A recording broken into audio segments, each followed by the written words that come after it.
This show is sponsored by BetterHelp. What comes to mind when you hear the word gratitude? Maybe it's a daily practice, or maybe it feels hard to be grateful right now. But don't forget to give yourself some thanks by investing in your well-being. Visit BetterHelp.com to learn more and save 10% off your first month. That's BetterHelp, HELP.com. Uh-oh. Hey, brother. Y'all, we all love Hagrid, right? Rescues Harry from the Dursleys, gives Dudley a pig's tail, bleeds monsters. Nope, you know what? That kind of sounds like he drains their blood. It's like the opposite. He loves monsters. He bleeds purple, like for Hogwarts. Want to know, but now it sounds like maybe giants bleed purple or something. He has giant blood. Well, no, I mean it's not like big blood. What would that even mean? I mean, it just says like blood from a giant. He's got tons of blood. Hey, you know what? Maybe we just don't need to talk about his blood. Point is, Hagrid loves Harry, and we all love him. Heck, we even have a small collection of Hagrid figurines here in the office, which you cannot see.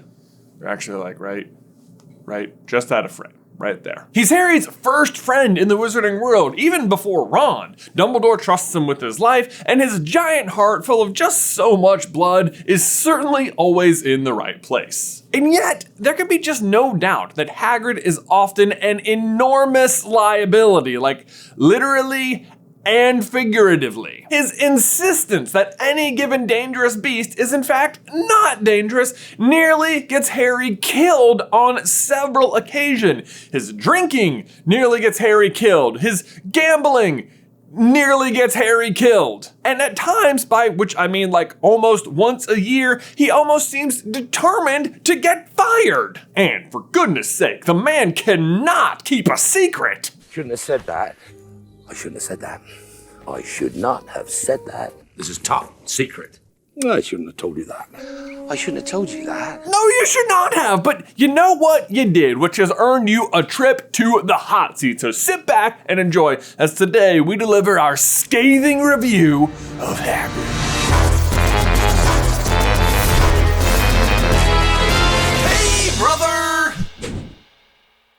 Guys, before we dive too far in though, I did want to make an announcement that hot off the kiln, we have got this year's mugs ready for purchase over at CarlinBrothersMercantile.com. It is for our podcast Through the Griffin Door. I love them so much. They are black. They will hold 18 ounces. They are from Deneen Pottery. Really high quality coffee mug. Great Christmas gift. And it's like one of my favorite that we've ever done.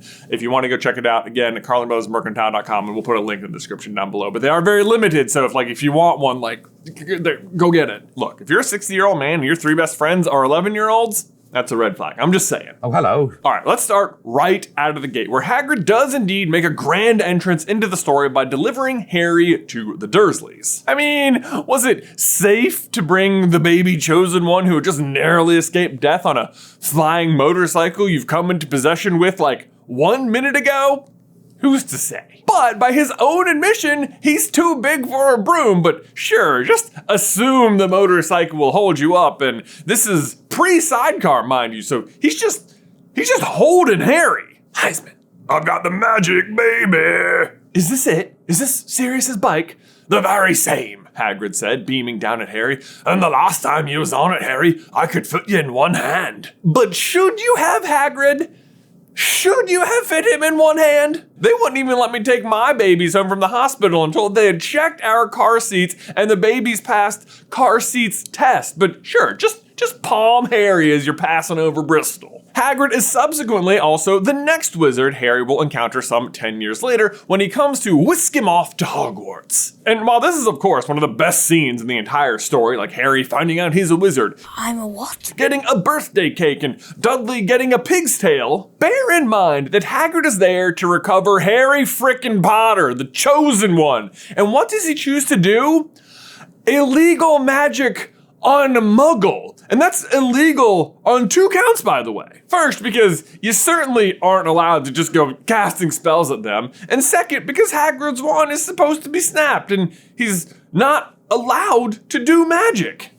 Strictly speaking, I'm not allowed to do magic. And the theory is, of course, that Dumbledore was able to repair Hagrid's wand because he has use of the Elder Wand, and so the umbrella just is the wand. But in one very fast moment, Hagrid almost incriminates Dumbledore and gets Harry in trouble about 4 seconds back into the wizarding world. You've made a mistake. I mean, I can't be a wizard. And of course, here I'm willing to cut him some slack because, like, it's Dudley, but, like, dude, make better choices.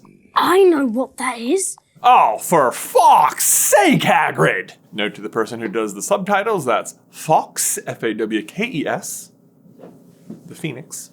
Okay, let's talk about Norbert, because Norbert, who seems like a single problem, is really more of like a five-fold problem, who is truly the culmination of all of Hagrid's flaws wrapped into one. First of all, how did Hagrid get Norbert? I won it off a stranger I met down the pub.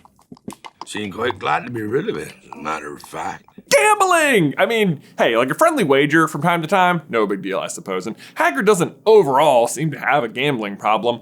But this is not just a friendly wager amongst friends, is it? It's a wager for an illegal object with a hooded figure. How does Hagrid say it? It's not that unusual. You get a lot of funny folk in the Hog's Head. That's one of the pubs down in the village. Might have been a dragon dealer, mightn't he? I never saw his face. He kept his hood up. Oh, good defense, Hagrid. Even your best case scenario is illegal dragon trafficker. And this time, you really can't be like, well, at least it was only Dudley, because this is not a best case scenario. It's a worst case scenario. Because it's not a dragon dealer, is it? It's Voldemort! Whoopsie! I mean, if I had a nickel for every time Voldemort used Hagrid's desire for a dangerous beast against him, I'd have 2 nickels, which isn't a lot, but it's weird that happened twice, isn't it? But we'll get to Aragog in a second. And y'all, we need to take a quick break right there to give a huge thank you to today's sponsor, MeUndies. You guys know how much we here at SuperCarlinBrothers love our MeUndies. I mean, we wear them every day, and in huge part due to the fact that they're made from such a wonderfully comfortable material, which is why we also love their loungewear. I mean, it's exactly like their undies, except more. It's like Hagrid. He's like a regular guy, but more. Like the amount of blood Hagrid has. I'm sure they want blood in their ad read. But from lounge pants to hoodies to sweats to onesies to moleskin overcoats, except not that last one, MeUndies is here to remind you that it's never too early to start thinking about gift ideas. What could be better than the gift of comfort from MeUndies? Because listen, if there's one thing I've learned in my 36 years, yes, that's how old I am. It's that you can never underestimate the importance of comfort, followed closely by never allowing that inner child in you to disappear, and therefore heavy emphasis on the novelty prints, on whatever brings you that comfort. And MeUndies brings both of these ever important facets into their lounge pants that are unfailingly comfortable and ceaselessly full of whimsy. So kick off this lounge season with MeUndies and get 20% off your first order plus free shipping at MeUndies.com/super. Enter promo code SUPER. That's MeUndies.com/super, code SUPER for 20% off plus free shipping. MeUndies, comfort from the outside in. But it's not just the gambling in this situation, it's also the drinking. And like, hey, nothing against drinking in general, nothing wrong with enjoying a libation down at the pub, but Hagrid does seem to lean on alcohol a little more than that. Again, with Norbert, I said what I'd always really wanted was a dragon, and then I can't remember too well because he kept buying me drinks. Let's see. Yeah. Even the 11-year-old Harry Potter can identify the problem. Hagrid told that stranger how to get past Fluffy, and it was either Snape or Voldemort under that cloak. It must have been easy once he'd gotten Hagrid drunk. Not the only time it happens, either. In Goblet of Fire, after Rita Skeeter publishes her article about Hagrid, he abandons his teaching post and gamekeeping duties for a month, where he just holes up and drinks in his cabin all day, trying to get over it. I mean, yes, Rita Skeeter is awful, but that is really not a healthy coping mechanism. Then, in year 6, after Aragog's funeral, he and Slughorn get so inebriated that the 2 teachers pass out in front of one of the students. I mean, like in any other context, that doesn't look good. I mean, in this context, it doesn't look good. Now, ultimately, this works out because this is when Harry gets the memory from Slughorn, but it is just another example of when Hagrid's drinking leads to the revelation of confidential information. And can you just imagine getting this call if you're a parent? What's that now? You say one of your teachers invited you to break the rules and leave the castle at night to come to the funeral of a monster that also tried to kill you? And then one of his colleagues and him got drunk and passed out in front of you? I mean, I'm sorry, I'm going to have to talk to the headmaster about this. Oh, it was his idea! Were there other people? Anyone else there either? No, you were alone, by yourself. Okay.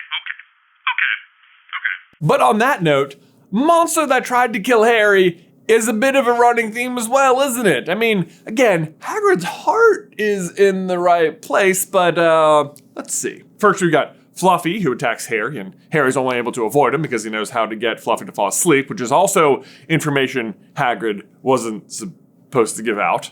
I shouldn't have said that. Then there's Aragog, the supergiant spider who Hagrid sends Harry to talk to, and while he has interesting information, also absolutely intends to eat Harry.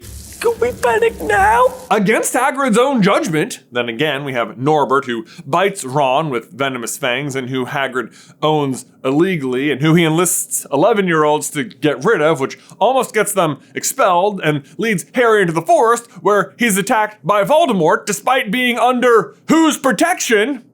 Hagrid's! Buckbeak, I guess, seems okay, but after a year-long trial, which again, he enlists 13-year-olds to help him build a defense for, which he still loses despite being innocent, he then immediately turns around and actually breaks the law and breeds into existence illegal creatures. The blast-ended Scroots, which are so dangerous, they end up making it into the maze where they again attack Harry and Cedric and nearly kill them both. And then there's Grop, his very dangerous full giant half-brother who he yet again leaves in the care of his teenage best friends. Put me down. And speaking of Grop and the Giants, let's talk about Hagrid giving up even more confidential information when he gives Harry, Ron, and Hermione the rundown of his trip to try and recruit the Giants with Madame Maxime. I mean, like, as the reader, I'm very grateful for the story, and I think Harry deserves all the information about the war on Voldemort that anyone is willing to give him. And yet, this is still a total breach. I mean, Hagrid is on a secret mission for the Order of the Phoenix, and he even says that himself. So are you going to tell us what's happened to you? Harry asked. Can't, Harry. Top secret. More than my job's worth to tell you that. Oh, is it, Hagrid? Is it more than your job is worth to tell you that? I mean, honestly, I doubt it, because if you didn't know, Hagrid's like actually quietly a millionaire, but full video by clicking the card. Because despite his initial misgivings about telling the trio about the trip, he switches gears not one sentence later, simply because Hermione correctly guesses the nature of the trip. He's like, nope, can't tell you anything. Oh, you think you have the general idea? Should I deny it? Maybe still withhold the details? Nah, if they think they know, I better go ahead and dive into the nitty-gritty details, and I'll just leave out like the really important bit about bringing my brother back. That'll count as at least keeping some of the secret. Yeah, that's Hagrid math for you.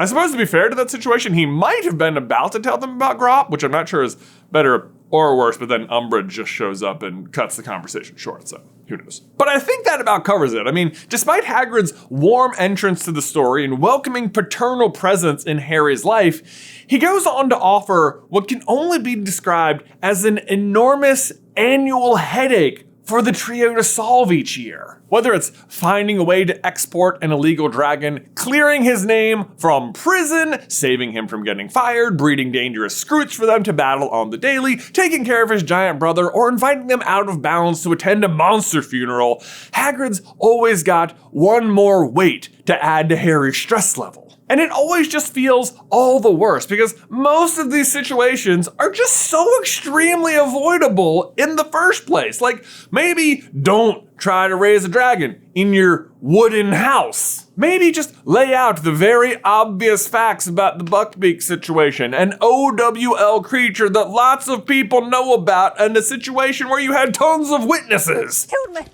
Just killed me. Maybe don't illegally braid manticores with fire crabs after you just got accused by the government of having dangerous beasts. But hey, you know what? He did give Harry Hedwig, so that was pretty cool.